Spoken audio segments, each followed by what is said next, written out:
안녕하세요. 제가 이제 몇 번 말씀드린 적이 있었는데 저를 회개하게 한 그 하나님의 말씀이 있습니다. 고린도 후서 5장 15절 말씀이라고 말씀을 드렸죠. 그가 모든 사람을 대신하여 죽으심은 살아있는 자들로 하여금 다시는 그들 자신을 위하여 살지 않고 오직 그들을 대신하여 죽었다가 다시 살아나신 이를 위하여 살게 하려 함이니라. 저는 이제 이 말씀 가지고 회개를 경험하게 됐는데, 주님을 만나고, 성도님들은 또 다른 말씀으로 이런 그런 어떤 인생의 전환점이, 이 터닝 포인트가 다 계실 줄로 믿습니다. 근데 이렇게 어떤 말씀으로 인생의 전환점을 맞고 내 길을 가지 않고 주님의 길을 가기로 뜻을 정했냐, 이제 이렇게 각 사람에게 그런 것들이 있을 텐데, 이제 주님을 위해서 살고자 하는 자의 당면 과제가 그 앞에 놓여 있습니다. 그 당면 과제는 두 가지인데, 하나는 뭐냐면 하나님의 인도하심을 어떻게 받나 하는 것입니다. 왜냐 그러면 신앙생활이라고 하는 것은 내 식양대로 하는 것이 아니라 하나님의 식양대로 하는 것이기 때문에 하나님의 인도가 없이는 신앙생활이 불가능하죠. 두 번째는 그럼 순종의 능력은 어떻게 받나 하는 것입니다.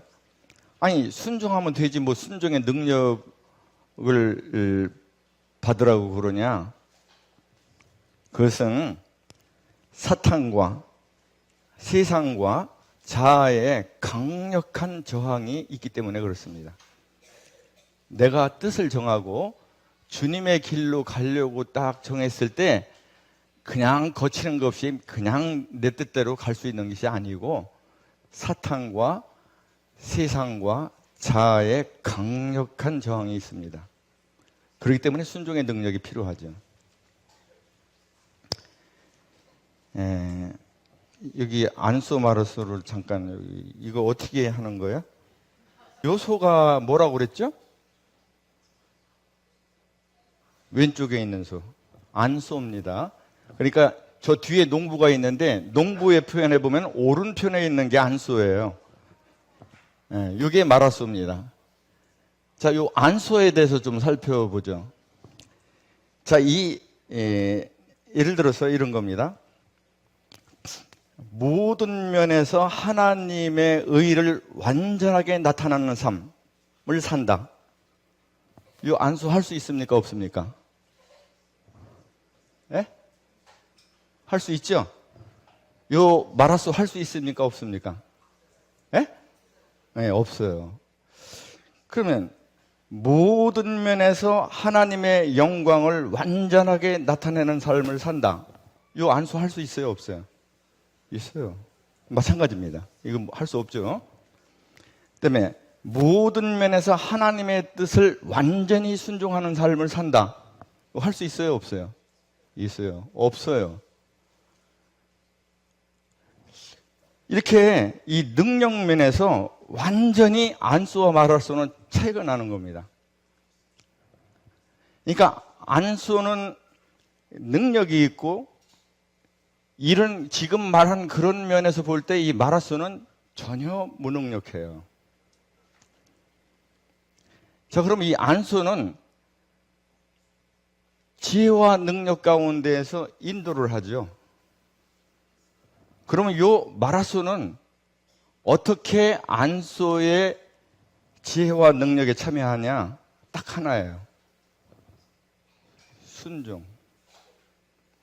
순종을 통해서 요 안소의 지혜와 능력에 참여를 합니다. 자, 근데 이렇게 이 마라소가 안소의 멍에를 같이 함께 맸다 하는 의미는 이 밭을 매는 데 있어서 주어가 누구라는 겁니까? 이 밭을 매는 데 있어서 주어가 누구예요? 안소예요. 마라소는 주어가 아니에요. 요 안소가 주어입니다. 다만 마라소는 안소가 이끄는 대로 그냥 같이 보조를 맞춰서 갈 뿐이에요. 순종. 근데 이제 요 마라소가 요거를 벗어버렸다. 요거를 벗어버렸어요. 요거의 의미는 여러 가지 말씀을 드렸죠. 요거는 이 마라소가 자신을 안소에게 드리는 거다. 드린다는 것은 뭐냐면 더 이상 자기의 주도권을 행사하지 않고 자기의 주도권을 안소에게 안소에게 넘겨주는 것을 요것이 의미하는 거죠. 그러니까 이렇게 이 멍에를 맸다 하는 것은 주인이 바뀌었다 하는 것입니다. 주어가 바뀌었어요. 근데 요거를 벗겨봐요. 그리고 이제 이 마라소가 안소의 뒤로 갑니다. 그래서 이제 안소는 일을 잘하니까 이 거룩이라고 하는 밭을 이제 맨다고 할 때 안소는 거룩을 완전하게 구해내는 삶을 살아요. 살 수 있는 소예요. 그래서 이제 거룩을 향해서 밭을 맵니다. 거룩이라는 밭을 매는데 요 마라소가 요거를 벗어버리고 뒤에서 이 안소를 따르려고 그러면은 잘 따라질까요? 잘 안 따라집니다. 그 왜 안 따라지냐 그러면 요 마라소는 기질이 있어요. 자기 기질. 그리고 기질에서 나오는 굳어진 습관이 있습니다. 그것이 자기를 지배해요. 요거 안소가 지배하는 게 아니고. 그래서 이 안소가 가는 길을 못 가요. 요거 벗어버리게 되면. 요것이 이어지게 되면 그냥 같이 갈 수밖에 없는데 요것을 벗어버리는 순간 안 되는 거야. 이후에 또 나옵니다. 자, 그래서 마태복음 26장 50 이게 몇 절이에요? 8절을 한번 보겠습니다. 자, 읽겠습니다. 베드로가 멀찍이 예수를 따라 대제사장의 집들에 가서 이 베드로가 주님이 이제 그 대제사장 집들에서 이제 그 심판을 받을 때 멀찍이 따라갔어요. 요거를 매지 않고 멀찍이 따라갔어요. 그러니까 멀찍이 따라가니까 어떻게 됐습니까? 3번씩이나 넘어지죠? 그러니까 멀찍이 따라가면 안 되고 요렇게 따라가야 되는 겁니다. 요렇게. 그것이 요한복음 15장에 나와 있어요. 요한복음 15장 한번 보시겠습니다. 5절에 우리가 잘 아는 대로 나를 떠나서는 너희가 아무것도 할 수 없습니다.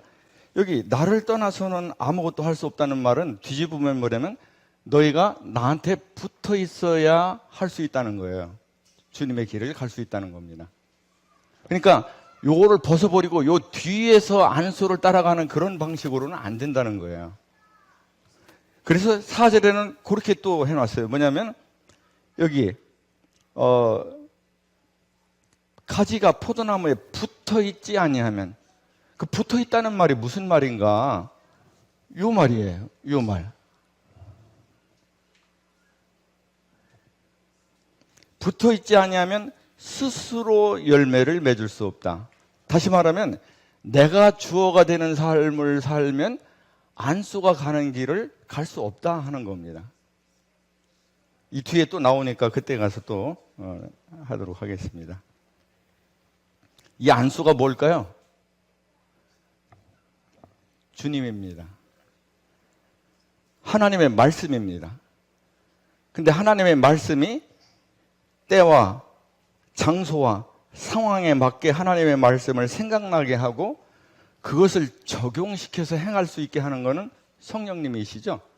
그러니까 이 안소에 해당하는 것은 주님, 하나님의 말씀, 성령님 그렇습니다. 이 세 분이 주어가 되셔야 된다는 거예요. 우리가 더 쉽게 얘기하면 말씀이 성령님의 조명 아래에서 또 성령님의 역사 안에서 말씀이 나를 이끌고 가야 된다는 거예요. 내가 말씀에 순종하는 방식으로는 안 된다는 겁니다. 왜 안 된다고 그랬어요? 아까 이 마라소가 기질이 있어요. 기질. 그게 로마서 7장에 나오면 나중에 할 거예요. 습관이 있어요. 기질에서 완고하게 굳어진 습관. 뭐 제가 말씀 안 드려도 경험해서 아실 거예요. 그리고 이 마라손인 동물이니까 이 동물을 이게 이제 사람으로 보면 자기 생각이 있어. 자기 생각. 그 자기 생각이 요 안소의 생각, 주님의 생각과 똑같으면 괜찮은데 틀릴 경우가 많을까요? 아니면 적을까요? 획일할까요? 많아요. 내 생각. 그러니까 이게 내가 주어가 되는 순간 그거의 영향을 강력하게 받는 겁니다. 그러니까 멀찍이 따라가서는 따라갈 수가 없는 거예요. 어떻게 따라가야 돼요, 그러면? 종이 돼서 따라가야 됩니다. 순종. 근데 그 순종이 의무적인 순종이에요? 어쩔 수 없이 하는 순종이에요? 아니면 기꺼이 하는 순종이에요? 기꺼이 하는 순종이에요. 그게 십자가의 능력입니다.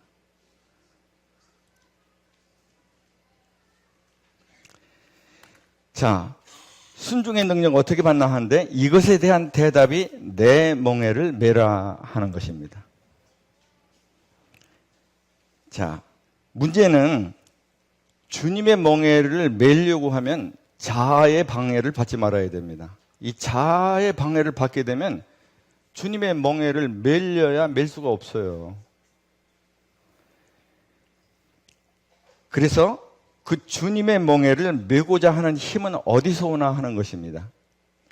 5가지 면으로 살펴보려고 그러는데 오늘은 2가지만 살펴보려고 합니다. 그래서 오늘 메시지의 제목은 주님의 멍에를 메고자 하는 힘은 어디서 오나 하는 것이 오늘 말씀의 제목입니다. 첫 번째는 무엇을 원하는가 하는 것입니다. 무엇을 원하는가? 마태복음 23장 37절을 보겠습니다.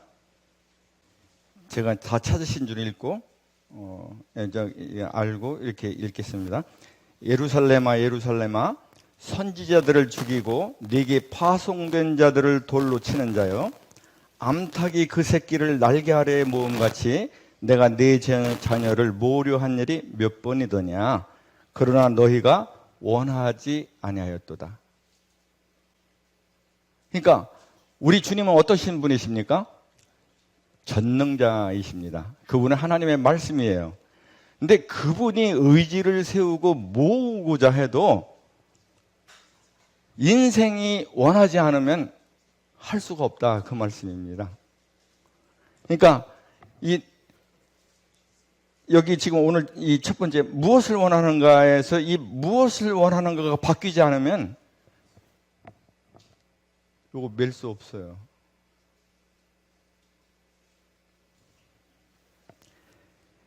자, 이 무엇을 원하느냐 하는 문제는 이제 이건 안 찾으셔도 됩니다. 마가복음 10장 36절에 보면 야고보와 요한이 주님께 나옵니다. 주님, 우리가 원하는 것을 주님께서 해주시기 원합니다. 그러니까 주님이 뭐라고 하시냐면 네가 무엇을 원하느냐 그래요. 그러니까 주님의 영광 중에 하나는 왼편에 하나는 오른편에 두시기를 원합니다. 야고보와 요한은 높은 지위를 원했어요. 그러니까 이 높은 지위가 자기가 인생에서 구할 수 있는 가장 좋은 것이라고 생각을 했습니다. 또 이제 바디메오라고 하는 인물이 같은 장에 51절에 나오는데 바디메오가 목청을 높여서 다른 사람의 방해에도 불구하고 잠잠히 하라고 하는 그런 방해에도 불구하고 주님을 찾습니다. 주님이 바디메오를 보고 말씀하세요. 네가 무엇을 원하느냐? 그러니까 바디메오가 보기를 원합니다 그래요. 바디메오의 최고의 원함은 뭐냐면 병이 낫는 겁니다. 자기 인생에서 가장 중하고 가장 좋은 건 뭐냐? 병이 낫는 거야. 눈 보는 거, 눈 뜨는 거. 그러니까 사람마다 이렇게 가장 좋은 것이 다 달라요. 골로새서 3장을 한번 보겠습니다. 골로새 3장 2절에 제가 읽겠습니다.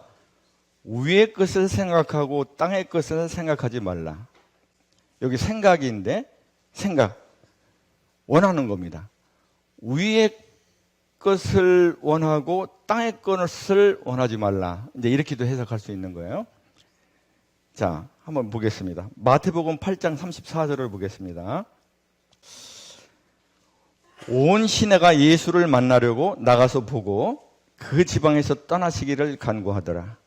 이제 이 말씀은 뭐냐면 예수님께서 쭉 전도를 다니시면서 가다라 지방에 이르시게 됐어요. 이 가다라 지방은 이제 데가볼리라고 그래서 10고을 이제 이방인들인데 여기는 이제 10고을을 묶어서 이제 데가볼리라고 그 중에 하나가 가다라 지방인데 거기에 이 무덤 사이에서 자고 이렇게 하면서 이 귀신 들리는 사람이 있었어요.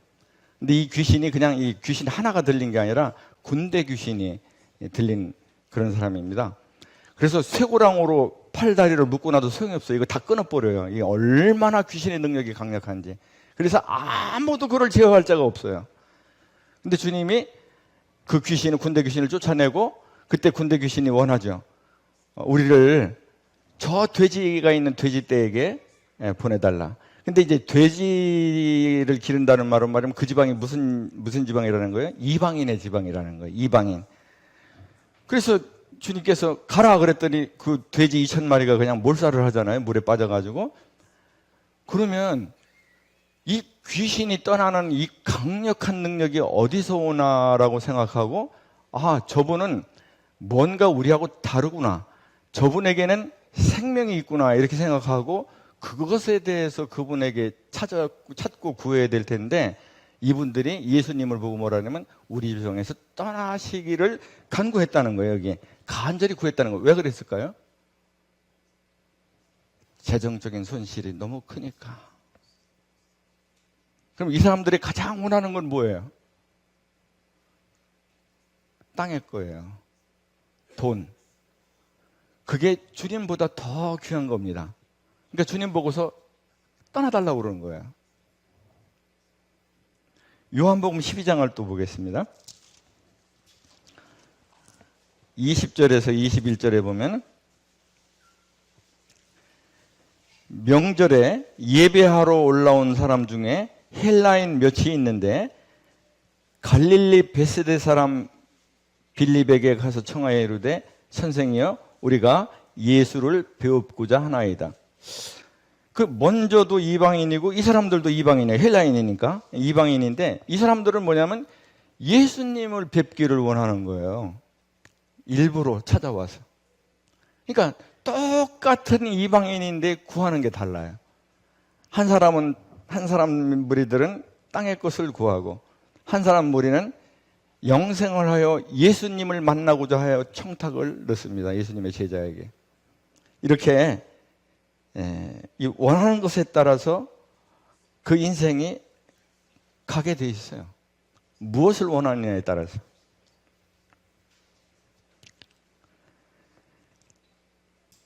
마태복음 7장 11절을 보겠습니다. 제가 읽어보겠습니다. 너희가 악한 자라도 좋은 것으로 자식에게 줄 줄 알거든 하물며 하늘에 계신 너희 아버지께서 구하는 자에게 좋은 것으로 주시지 않겠느냐. 자, 여기 좋은 것이라고 말씀했습니다. 근데 문제는 이 좋은 것, 이 가장 좋은 것이 하나님의 생각과 사람의 생각이 다를 수 있다는 거죠. 제가 시간상 이걸 못하는데 한번 자기를 이렇게 대중에게서 좀 띄워가지고 사람들에게서 띄워가지고 홀로 하나님 앞에 독대를 하면서 하나님 앞에 정직하기로 뜻을 정하고 한번 자기 자신에게 나는 지금 남에게 보이고 이렇게 뭐 나를 이렇게 꾸미고 하는 거 없이 그냥 솔직담백하게 나는 어떤 것을 가장 좋은 것이라고 생각하는가 한번 이렇게 자기에게 자문을 해보시면 자기 영혼의 상태를 알 수가 있어요. 내가 얼마나 주님의 은혜에서 주님의 생명에서 멀리 떨어져 있는지 금방 나옵니다. 근데 여기서 지금 7장 11절에서 가장 좋은 것을 지금 야고보와 요한은 높은 지위라고 얘기하는 거고, 바디메오는 눈 뜨는 거라고 얘기하는 거고, 그리고 가다라 지방의 그 사람들은 재산이라고 얘기를 하는 거고, 그렇게 각각 지금 달리 가장 좋은 것이 하나님의 생각과 다르게 그렇게 있는 것입니다. 누가복음 11장 13절을 보겠습니다. 너희가 악할지라도 좋은 것을 자식에게 줄 줄 알거든 하물며 너희 하늘 아버지께서 구하는 자에게 성령을 주시지 않겠느냐. 그러니까 아까 좋은 것을 주시지 않겠냐 할 때 좋은 것에 하나님에 대한 하나님의 생각은 성령님입니다. 가장 좋은 것은 성령님이에요. 근데 우리는 구원받을 때 성령님을 받았죠? 그러니까 이제 이렇게 받은 것 말고 여기서는 하나님의 것을 구해야 된다는 것이죠. 하나님의 것이 가장 좋은 거라는 거예요. 다를 수 있다는 게 문제입니다. 다를 수 있다. 근데 이제 여기서 하나 우리가 이제 좀 봐야 될 점은 우리의 육신의 생각 안에는 우리에게 무엇이 가장 좋은 것인지 분별할 수 있는 기준이 없어요. 우리의 육신의 생각 안에는. 엉뚱한 것을 가장 좋은 것으로 생각을 하는 거예요. 그러니까 우리에게 진정으로 필요한 것, 우리에게 진정으로 소중한 것, 우리에게 진정으로 존귀한 것이 어떤 것이냐 하는 것을 분별하는 온전한 기준이 내 안에 없어요. 그건 어디에서 오는 겁니까? 하늘로부터 오는 겁니다. 성경으로부터 와요.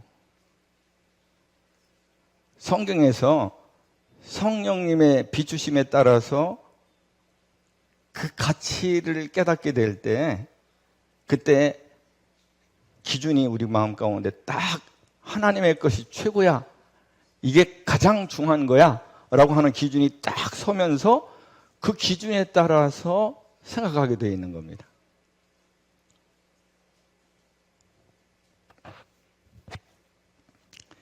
자, 우리가 마음에서 생각이 나오고 생각에서 행동이 나온다, 이렇게 우리가 다 알고 있죠. 근데 이 마음은 이 누가복음 17장 21절, 이건 안 찾으셔도 됩니다. 하나님의 나라는 여기 있다 저기 있다 할 것이가 아니요 너희 마음 가운데 있느니라, 이렇게 말씀하셨죠. 그러니까 하나님의 나라가 우리 마음 가운데 있다는 거예요. 그리고 성경의 다른 데서는 곧 이 우리의 마음이 생명의 근원이라고 말씀하십니다. 그래서 이 마음이 생명의 근원이 되려고 그러면 여기에 육신이 있으면 육신의 생각으로 이 생명이 흘러나오게 되고, 이건 생명이라고 말을 안 하는데 육신의 생각이 흘러나오게 되고, 여기에 예수 그리스도 하나님의 말씀이 있으면 예수 그리스도 하나님의 말씀이 흘러나오게 되겠죠. 그래서 이 우리의 생각이 바뀌어야 된다. 우리가 지금 생각 쭉 살펴봤잖아요. 하나님의 생각과 우리의 생각이 다른 거. 생각이 바뀌어야 되는데 이 생각이 바뀌어야 되려고 그러면 이 마음이 바뀌어야 된다 하는 것입니다. 마음이 바뀌지 않으면 절대로 생각 안 바뀌어요. 도로 제자리야. 그럼 마음이 바뀌려면 어떻게 해야 되냐? 결심하면 되냐, 그거예요. 이 마음이 바뀌려면 어떻게 해요? 우리가 구원받을 때 예수 그리스도를 주라라고 이렇게 하고서 믿었는데, 구주뿐만 아니라 주라고 믿었는데, 주라고 하는 건 무슨 뜻이에요? 하나님, 왕이라는 말이잖아요. 왕. 그러니까 그 왕이 우리 마음 가운데서 그냥 바지 껍데기가 아니라 실제로 권한을 행사하시는 실권을 가지시게 되면 여기서 어떤 생각이 나와요? 왕의 생각이 나옵니다. 근데 왕이 바지 껍데기다, 실권이 없어. 실권은 누가 가지고 있어요? 내가 가지고 있어요. 그럼 뭐가 나와요? 육신의 생각이 나옵니다.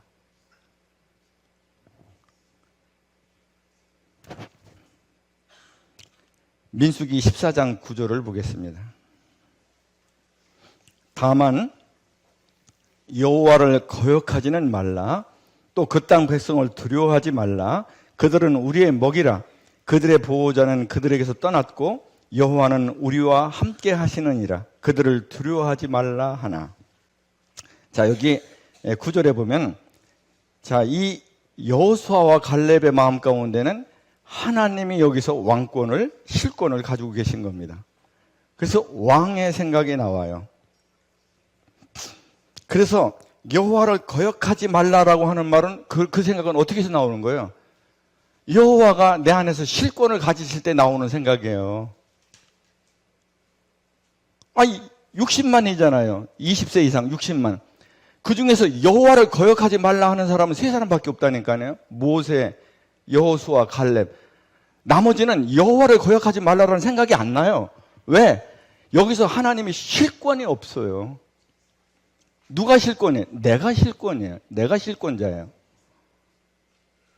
그러니까 거역하지 말라. 또 그들은 우리의 먹이라고 하는 생각은 어디서 나옵니까? 그분이 내 안에서 실권을 행사하실 때 나오는 생각입니다.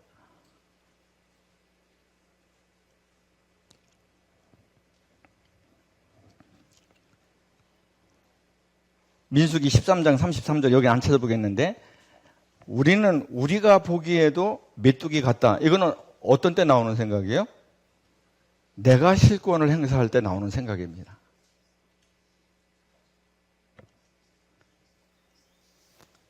고린도후서 10장 5절을 보겠습니다. 하나님 아는 것을 대적하여 높아진 것을 다 무너뜨리고 모든 생각을 사로잡아 그리스도에게 복종하게 하니. 다른 번역본에는 이렇게 되어 있습니다. 하나님을 아는 지식을 가로막는 모든 교만을 쳐부수고 모든 생각을 사로잡아서 그리스도께 복종시킵니다. 이 말이 무슨 말이에요? 생각을 그리스도께 복종시킨다. 다시 말하면 내가 주인이 돼서 하는 그 내가로부터 나오는 그 생각은 어떻게 돼요? 그리스도께 다 복종시킨다는 겁니다. 그러면 뭐만 나오는 거예요? 내 안에 실권을 행사하는 주님의 생각, 왕의 생각만 나를 통해서 나오는 거죠. 그래서 무엇을 원하는가는 굉장히 중요합니다. 이 원하는 것은 생각에서 나오고 이 생각은 마음이 바뀌어야 이 생각이 바뀔 수 있어요. 그렇게 생각이 바뀔 때 비로소 그 가치, 중요한 거를 알고 가장 좋은 것이 무엇인지를 알고 이걸 매게 되는 겁니다. 요거를 거추장스럽고 장애로 여기고 그런 사람은 어떻게 돼요? 생각이 안 바뀐 사람이고. 그 생각이 왜 안 바뀌어요? 마음이 안 바뀐 거고. 마음이 왜 안 바뀌어요? 그 안에 하나님이 실권을 행사하지 못해요. 주님이 실권을 행사하지 못해. 여전히 실제 권한은 내가 쥐고 흔드는 겁니다. 신앙생활이 매일 광야 생활이에요. 거기 40년 동안. 돌아봤자 제자리에 앞으로 못 나가. 그렇게 살고 싶으시죠? 저는 그렇게 안 살기로 했습니다. 이거 매기로 했어요, 이거. 제가 주인 안수 자리에 안 앉고 안수가 인도하시는 대로 순종하려고만 뜻을 정했어요.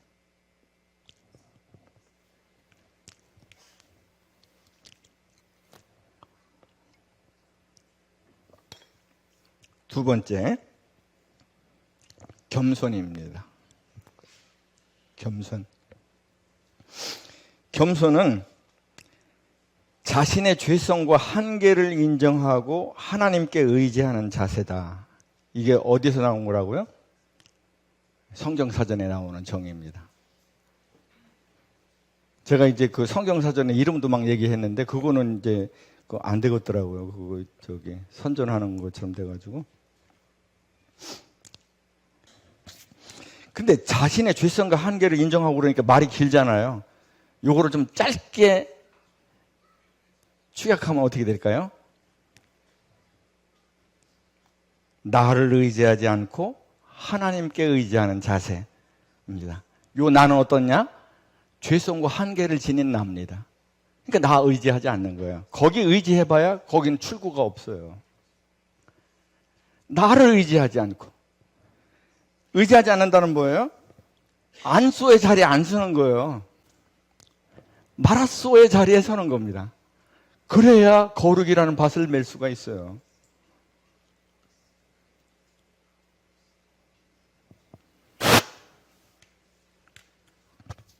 다시, 나를 의지하지 않고 하나님께 의지하는 자세가 겸손이다. 이게 성경적 겸손이에요. 그러니까 우리들이 여태까지 흔히 알던 그런 겸손과는 좀 다른 겁니다. 자, 자신의 죄성과 한계를 인정한다는 것은 자신을 잘할 때 가능한 것인데 나 자신을 어떻게 잘할 수 있겠느냐 하는 겁니다. 어떻게 해야 내 자신을 잘할 수 있겠냐 하는 거예요. 그래서 사람들이 얼굴을 볼 때 거울에다가 자신을 비춰보죠. 그러면 이제 얼굴에 검댕이가 묻었나 눈곱이 꼈나 이런 걸 알 수가 있습니다. 근데 우리는 어디다가 자기 모습을 비춰봐야 될까요? 하나님을 아는 것에다가 자기 자신을 비춰봐야 됩니다. 하나님을 아는 것에다가 자기 자신을 비춰보게 되면 바로 자기 자신의 죄성과 한계가 나올 수밖에 없어요. 그럴 때 자기를 알게 되는 겁니다. 그러니까 내가 내 아내를 아무리 그 고상한 말로 얘기하면 성찰이라고 하는데 성찰해봐야 거긴 답이 없어요. 자기 몰라요, 잘. 어떻게 알 수 있냐? 고공에서 봐야 됩니다. 하나님의 시각으로 나를 이렇게 쫙 하고 보면 온갖 더러운 죄성과 온갖 한계가 다 드러나는 거예요. 다시 말하면 나 믿고는 신앙생활을 못하는 거예요. 나 의지하고는 신앙생활을 못하는 겁니다. 내가 주어가 돼서는 신앙생활을 못하는 거예요. 주어가 바뀌어야 됩니다. 이 나중에 나오지만 제가 나중에 하겠습니다.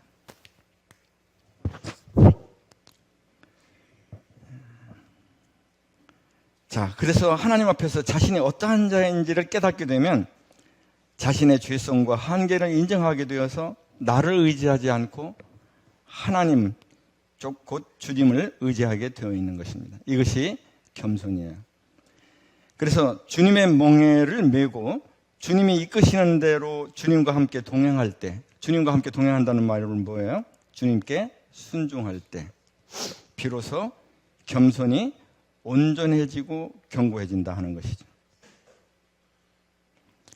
자, 고린도후서 1장 9절을 보겠습니다. 자, 우리는 우리 자신이 사형 선고를 받은 줄 알았으니 이는 우리로 자기를 의지하지 말고 오직 죽은 자를 다시 살리시는 하나님만 의지하게 하심이라. 사도 바울은 평상시도 자기를 의지해서는 신앙생활이 안 된다는 것을 깨닫고 오직 하나님만 의지하려고 마음을 먹었습니다.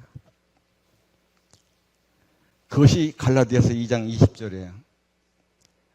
내가 그리스도와 함께 십자가에 못 박혀 죽었나니 그런즉 이제는 내가 산 것이 아니요 오직 내 안에서 그리스도께서 사신 것이라. 그때 저는 그렇지, 나 이 옛사람은 죽었지, 난 이제 새 사람이니까, 이제 새 사람, 새로운 피조물이 됐으니까 이제 내가 하나님의 말씀을 따라서 순종하는 삶을 살려고 노력을 했어요. 근데 로마서 7장을 보고 그게 잘못된 생각이구나 하는 것을 깨닫게 됐습니다. 근데 그게 나중에 나올 건데 그렇게 하는 방식으로는 안 된다. 그게 로마서 7장의 가르침이에요. 근데 이따가 하겠습니다. 그러니까 지금 말씀드린 대로 그러한 죽을 위기에 처하는 그러한 무수한 고난과 시련을 겪고 난 다음에 사도 바울은 뭐냐면 내가 주님을 의지하지, 나를 의지하지 않고 오직 주님만 의지하는 것이 더 견고해졌습니다. 그 말이 지금 고린도후서 1장 9절입니다. 그러니까 주님을 온전히 의지한다. 나를 의지하지 않고. 그 겸손이잖아요. 이게 겸손의 정의잖아요. 나를 의지하지 않고 주님만 의지한다. 근데 그게 더 온전하고 견고해진다는 건 뭐예요? 겸손은 뜻을 정함으로 일단 입문은 할 수 있어요. 근데 그것이 온전해지려고 그러면, 또 그것이 굳건해지려고 그러면 주님과의 동행이 없이는 겸손은 배울 수 없습니다. 안 되는 거예요. 그러니까 겸손히 훈련을 안 하고, 이제 수영하는 사람들은 아는데 수영을 자기가 잘해요. 근데 한 3년 수영을 안 했습니다. 그리고 물에 집어넣고서 호흡하라고 그러면 호흡을 잘 못해요. 훈련이 안 돼 있으니까. 그러니까 겸손이 뜻을 정해도 어려운 거예요. 나는 이제부터 나 의지하지 않고 주님 의지할 거야 하고 딱 뜻을 정해도 이게 주님과의 동행을 통해서 이게 훈련이 안 되면 이게 온전해지지 않고 굳건해지지 않으니까 늘 그 겸손이 흔들리는 거예요. 어떻게 돼? 겸손이 흔들린다는 말은 나를 의지한다는 말이죠. 그럼 망하는 거. 망하는 거. 겸손을 배우지 못하면 주님을 의지하는 것이 안 됩니다. 안 돼요. 이게 안 되는 거예요, 이게. 자, 주님과의 연합이 없다는 말은 뭐예요? 주님을 의지하지 않고서, 이 말이에요. 자기 혼자서라는 말은 뭐예요? 자기가 주체가 되어서, 이 말이에요. 주님과의 연합 없이 자기 혼자서 하나님의 말씀대로 순종해 보려고 할 때 자신 안에 있는 죄성과 한계에 부딪히게 된다 하는 말이에요. 봉착하게 된다 하는 이 말입니다. 자, 죄성에 부딪히게 되는 걸 한번 보겠습니다. 로마서 7장 15절을 보겠습니다. 내가 행하는 것을 내가 알지 못하노니 곧 내가 원하는 것은 행하지 아니하고 도리어 미워하는 것을 행함이라. 여기 15절에 보면 내가가 몇 번 나와요? 3번 나와요. 그러니까 이때 사도 바울의 삶의 방식은 뭐냐면 내가 주도적인 삶을 사는 겁니다. 내가 주체적으로. 그러니까 내가 주체적이라는 말은 뭐냐면 내가 요 안소의 자리에 서서 앞서가시는 안소를 따라가는 그런 삶을 살려고 그러는 거예요. 요거 이렇게 이고 안 메고 이거 이렇게 안 하고 그냥 딱 떨어져가지고 뒤에서 따라가는 걸 한번 해보려고 그런 거죠. 근데 여기서 지금 뭐라고 그러냐면 그 결론을 얘기하는데 내가 행하는 것을 내가 알지 못하느니 내가 원하는 것은 행하지 아니하고. 원하는 건 뭐예요? 하나님의 법을 따르는 것을 원하는 겁니다. 사도 바울이. 근데 결론은 뭐냐면 내가 원하는 것은 행하지 아니하더라 하는 거예요. 그 다음에 또 뭐냐면 도리어 미워하는 것. 미워하는 것은 뭐예요? 죄의 법입니다. 죄성에 따라서 사는 거예요. 육신을 따라서. 미워하는 것을 행함이라. 내가가 주어 자리에 있으니까 이렇게 되더라 하는 거예요. 자, 21절을 한번 보겠습니다. 21절이죠. 그러므로 내가 한 법을 깨달았노니 곧 선을 행하기 원하는 나에게 악이 함께 있는 것이로다. 자, 이 선을 행하기 원하는 나는 옛사람인가요? 새사람인가요? 예? 새사람이죠? 그러니까 지금 이게 새사람으로서 내가 주도적으로 하나님의 말씀에 순종해 보려고 한 거예요. 그렇죠? 근데 23절에 뭐라고 그랬냐면 내 지체 속에서 한 다른 법이 내 마음의 법과 싸워. 내 마음의 법은 뭡니까? 하나님의 법입니다. 싸워. 내 지체 속에 있는 죄의 법으로. 이 죄의 법은 뭡니까? 죄성입니다. 죄의 법으로 나를 사로잡는 것을 본도다. 자, 이거 다른 번역본을 한번 보겠습니다.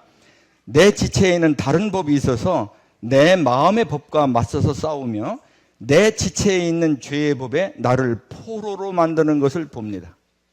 그리고 그 유명한 24절에 한탄이 나옵니다. 오호라, 나는 곤고한 사람이로다. 이 사망의 몸에서 누가 나를 건져내랴? 이 고통은 순수하게 육신 가운데만 있는 사람이 한 고통이 아니에요. 새 사람, 하나님의 법을 행하기를 원하는 새 사람이 여기 안에 있고 이 안에 있는 죄성이 함께 있어서 주님의 말씀을 따라서 살려고 그러는데 이 죄성이 얼마나 강력한지 내 새 사람이 하고자 하는 그 원함을 꺾더라 하는 겁니다. 번번이 꺾더라 하는 거예요. 그래서 사망의 몸이라고 그랬습니다. 그래서 성령의 비추심을 따라서 사도 바울이 이 삶의 패턴을 바꿉니다. 어떻게 바꾸냐? 로마서 8장을 볼게요. 우선 3절부터 보겠습니다. 율법이 육신으로 말미암아 연약하여 할 수 없는 그것을 하나님은 하시나니. 자, 내가 율법을 지키려고 그러니까 내가 연약해서 할 수가 없더라는 거예요. 근데 하나님은 하신대요. 그러면서 자기의 플랫폼이 바뀐 것을 얘기합니다. 자기의 그런 신앙생활의 플랫폼이 바뀌었어요. 어떻게 바뀌었냐 그러면 육신을 따르지 않고 영을 따라 행하는 우리에게 내가 하나님의 말씀에 순종하려고 하는 걸 버리고 안소를 따라 사는 삶으로 되니까 하나님의 율법의 요구가 이루어지더라 하는 거야. 안소를 따라 살아요. 자, 안소를 따라 살면 주어가 누구예요? 안소예요. 내가 주어가 아니고 내가 하나님의 말씀에 순종하는 방식으로는 번번이 지더라. 이게 로마서 7장 15절부터 23절까지의 그 얘기예요. 그게 아니고 하나님의 말씀이 주가 돼서 나는 그분께 매여서 순종을 드리니 기꺼이 드리는 순종이에요. 십자가로부터 나오는 순종이에요. 그 은혜로 말미암아 드리는 순종이에요. 이걸 드리니 율법의 요구가 비로소 내 안에서 이루어지더라. 나를 통해서.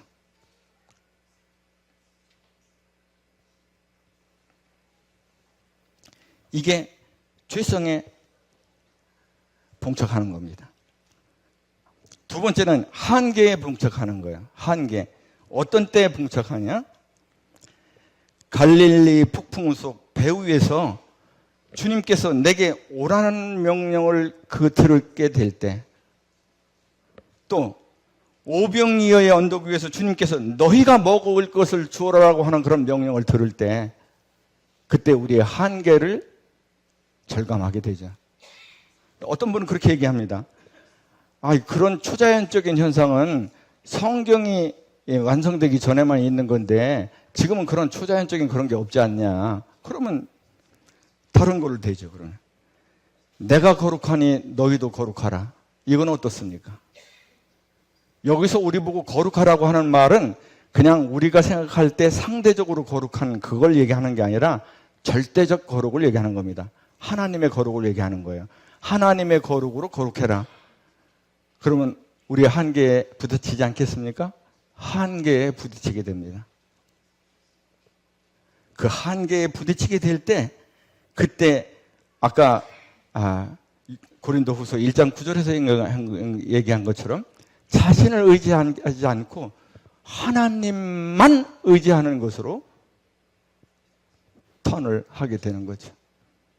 하나님만 의지합니다. 내가 주어 자리에 안 서요.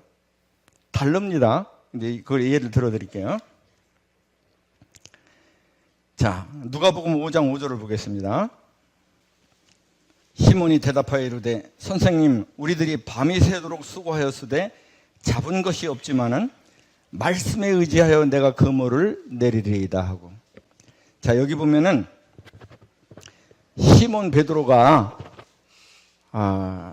주님이 깊은 데로 가서 그물을 내려라고 하는 그런 주님의 말씀에 순종할 수 없는 그런 이유가 네 가지가 있어요. 순종하기 어려운 이유가 네 가지. 첫 번째 하나는 뭐냐면 여기 보면 밤이 새도록 나오죠. 이 밤이 새도록 일을 했으니까 어떻습니까?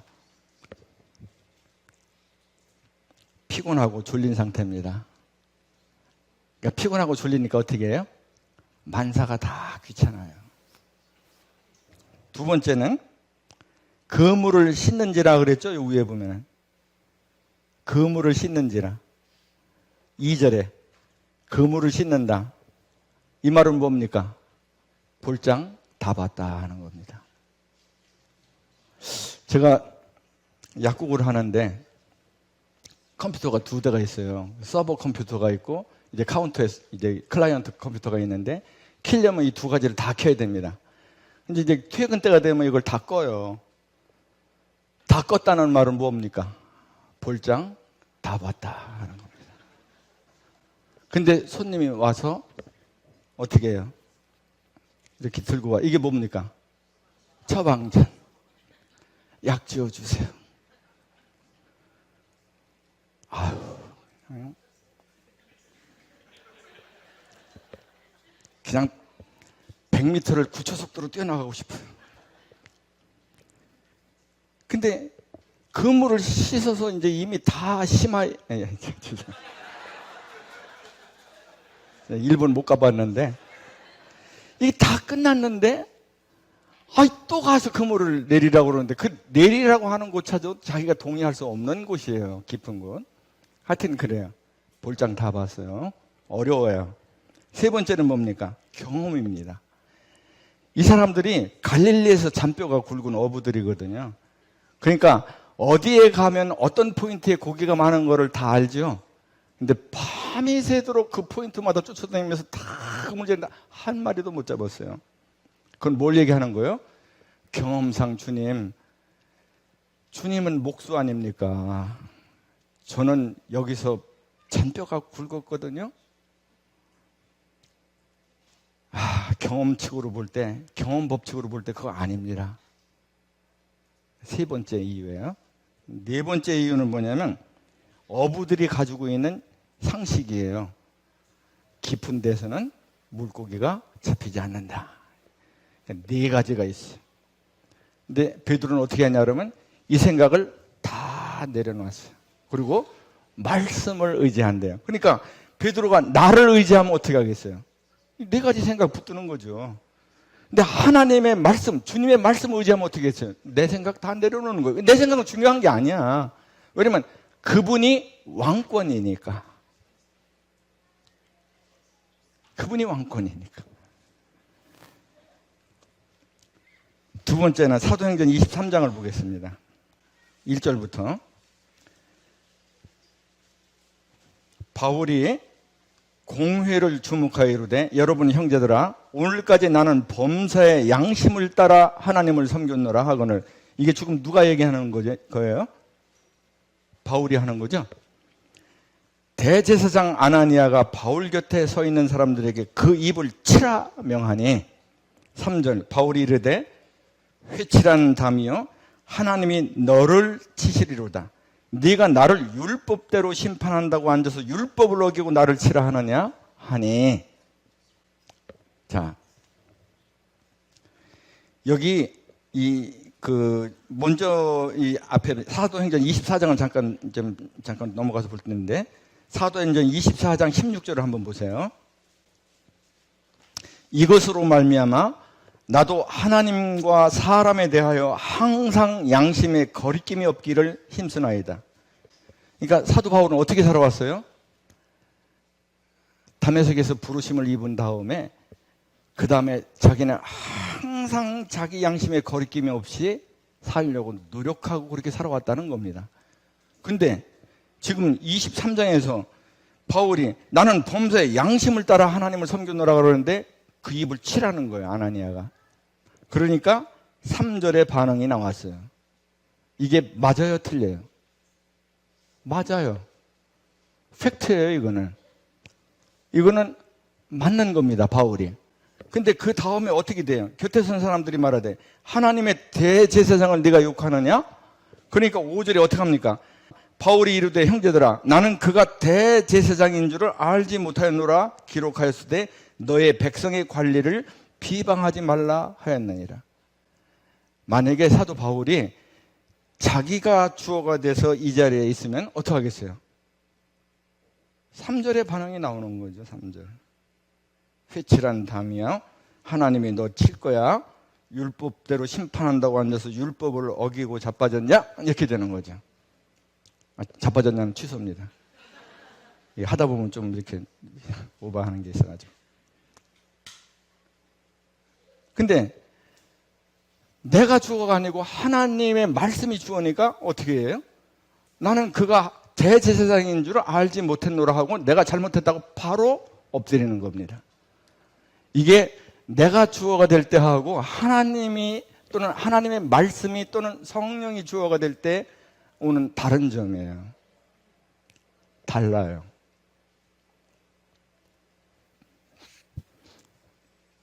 요셉 한번 보겠습니다. 창세기 45장 7절.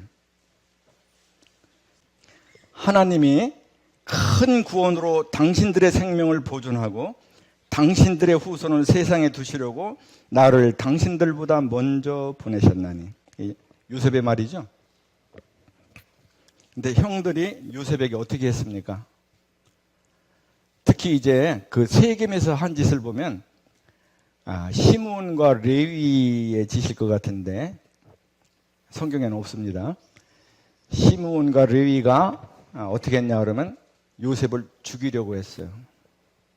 누가 말렸습니까? 루벤이 말렸습니다. 그리고 어떻게 했습니까? 구덩이에 그냥 우리가 내 손에 피 묻힐 게 아니라 구덩이에 넣어서 어떻게 해요? 굶어 죽거나 안 그러면 맹수에게 잡혀서 먹도록 그 구덩이에 떼밀었죠. 그리고서 어떻게 해요? 살리자 그러니까 건져내가지고 종으로 팔죠. 17살에 팔렸습니다. 그리고 언제 그 종과 감옥살이에서 놓여놨냐 그러면 30살에 놓여놨습니다. 13년 동안 그 사랑하시는 아버지를 떠나서 죽을 고생을 하면서 심지어는 감옥까지 가서 그 막장 고생을 한 겁니다.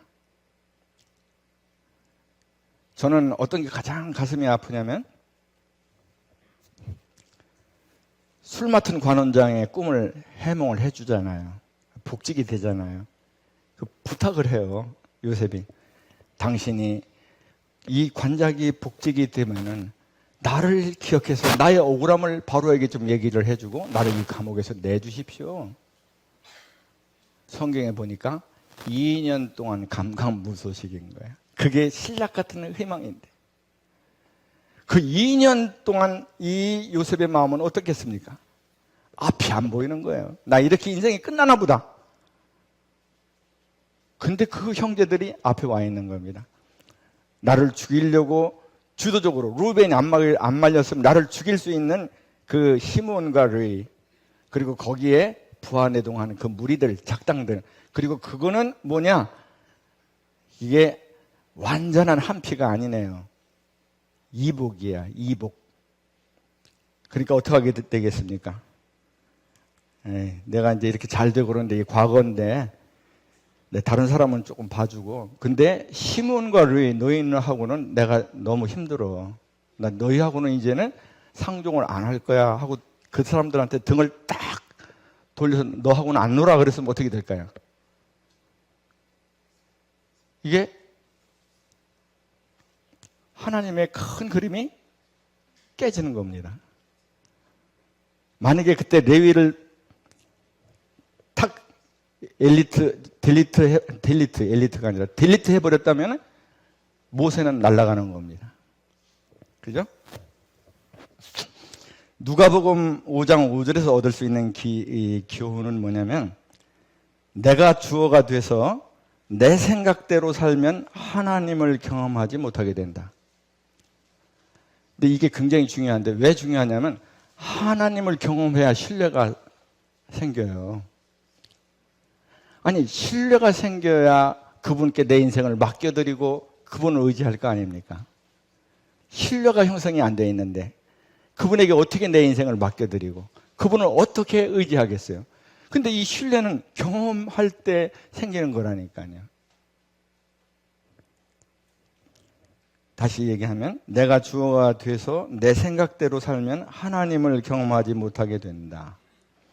사도행전 23장 1절로부터 5절 그 얘기는 내 생각대로 살면 내가 옳은 것 같아도 하나님의 뜻에서 벗어나게 된다. 내가 옳은 것 같아도 내 생각대로 살면 내가 옳은 것 같아도 하나님의 뜻에서 벗어나게 된다 하는 것입니다. 세 번째, 요셉의 경우에서는 내 생각대로 살면 하나님의 큰 그림이 깨진다 하는 거예요. 하나님께서 나를 통해서 바라보시는 그 큰 그림, 그게 박살이 나는 거예요.